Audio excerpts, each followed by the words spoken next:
ত্বকের উজ্জ্বলতা ধরে রাখতে এখন অনেকেই অনেক কিছু করে থাকেন।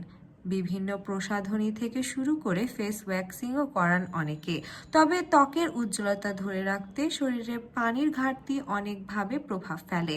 ব্রণ, ফুসকুড়ি, শুষ্ক ত্বকের নেপথ্যে রয়েছে শরীরের পানির ঘাটতি। চিকিৎসকের মতে ত্বক আর্দ্র রাখার প্রধান শর্ত পানি পান করা। ভেতর থেকে শরীর আর্দ্র রাখতে না পারলে এর প্রভাব ত্বকের উপর পড়ে। ত্বকের সতেজতা বজায় রাখতে গিয়ে আবার প্রয়োজনের চেয়ে বেশি পানি খাওয়াও ঠিক নয়। প্রত্যেকের শরীরের জন্য পানির চাহিদা আলাদা হয়। কার ত্বকের জন্য কতটুকু পানি প্রয়োজন তা নির্ভর করে ওই ব্যক্তির শরীরের পানির ঘাটতির মাত্রার উপর। সেই সঙ্গে বয়স, লিঙ্গ, শারীরিক সক্রিয়তার উপর ভিত্তি করে পানি পান করার পরিমাণ ঠিক করা হয়। পুষ্টিবিদদের মতে একজন স্বাভাবিক ব্যক্তি প্রতিদিনে কমপক্ষে 7 থেকে 10 গ্লাস পানি পান করা উচিত। তবে শরীরের গঠন ও চাহিদা অনুযায়ী তা ভিন্ন হতে পারে। ত্বকের ঝলমলে ভাব বজায় রাখতে যেমন পানি খাওয়া বিকল্প নেই, তেমনি খেতে হবে পুষ্টিকর খাবারও।